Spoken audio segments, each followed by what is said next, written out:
Hello అండి, అందరికీ welcome back to my channel Sandhya vlogs. అందరూ ఎలా ఉన్నారు? బాగున్నారా? నేనైతే మా ఇంటి దగ్గర ఉన్న కనకదుర్గ అమ్మవారి టెంపుల్కి అయితే వెళ్తున్నాను అనమాట. సో అమ్మవారికి పెట్టడానికి చీర, జాకెట్, గాజులు, పసుపు, కుంకుమ అన్నీ తీసుకొని బయలుదేరుతున్నాను. సో కొత్తగా మన ఛానల్ ఎవరైనా చూసినట్టయితే ఛానల్ని సబ్స్క్రైబ్ చేసుకొని అండ్ వీడియోని తప్పకుండా లైక్ చేసి షేర్ చేయండి. మీకు నచ్చితే ఎలా అనిపించిందో కమెంట్ కూడా చేయండి.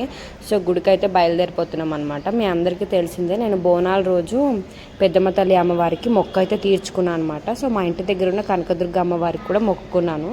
సో దాని తర్వాత నెక్స్ట్ సండే వచ్చేసి పెద్దమ్మ తల్లి మొక్కు తీర్చుకున్నా. ఇంకా నెక్స్ట్ ఫ్రైడే ఇంకా అమ్మవారి మొక్కు తీర్చుకుందామని దుర్గమ్మ తల్లి గుడికి అయితే బయలుదేరనమాట. హాస్ని కూడా వచ్చేసింది. హాస్ని పట్టులంగా జాకెట్ వేసుకుంది. తను ఎలా ఉందో కమెంట్ సెక్షన్లో కమెంట్ చేయండి. ఇది వచ్చేసి నేను బోనాల టైంలో మొక్కు తీర్చుకున్నా. అప్పుడు షూట్ చేసిన వీడియో అనమాట. నాకు ఎడిటింగ్కి ఇప్పుడు కుదిరింది.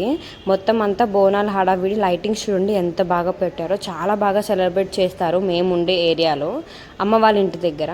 సో ఇదే అనమాట టెంపుల్ వచ్చేసి. చాలా పవర్ఫుల్ అమ్మవారు నిజంగా.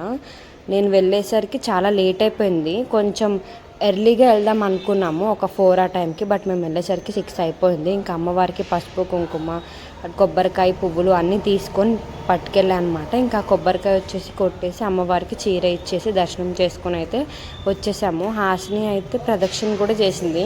నేను 3 చేస్తే హాసిని 4 ప్రదక్షిణలు అయితే చేసింది అనమాట. గుడి అంతా చాలా ప్రశాంతంగా ఉంటుంది ఎప్పుడు ఈ గుడికి వచ్చినా. హాసిని ప్రదక్షిణలు మాత్రం ఆపట్లేదు. బయట ఉన్న విగ్రహం వచ్చేసి అమ్మవారిని ప్రతి శుక్రవారం ఊరేగిస్తారు. అది బయట విగ్రహం. గర్భగుడిలో విగ్రహం చూసారా? అమ్మవారు ఎంత పవర్ఫుల్ అంటే మనం ఏమనుకుంటే అది డెఫినెట్గా జరుగుతుందనమాట. నేను ఎప్పుడు నాకు ఏదైనా లోగా అనిపించినా, కొంచెం దిగులుగా ఉన్నా, నేను దుర్గమ్మ తల్లి అమ్మవారి టెంపుల్కి అయితే వచ్చేస్తాను. ఇంటికి దగ్గరగా ఉంటుంది నాకు. వచ్చేసి కాసేపు కూర్చొని దర్శనం చేసుకొని వెళ్ళిపోతా. ఇంకా దర్శనం చేసుకొని కొబ్బరికాయ కొట్టి ఇంటికైతే బయలుదేరిపోయామన్నమాట. చాలా హ్యాపీగా, ప్రశాంతంగా అనిపించింది. మీకు ఎలా అనిపించిందో కమెంట్ సెక్షన్లో కమెంట్ చేయండి ఖచ్చితంగా. అండ్ వీడియో నచ్చితే like, share, subscribe my channel. గుడిలో నాకైతే వాయనం ఇచ్చారు.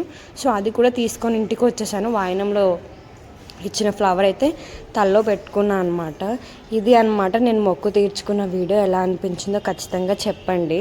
చాలా రోజులు అయిపోయింది ఎడిటింగ్ కుదరక ఇప్పుడు అప్లోడ్ చేయాల్సి వచ్చింది.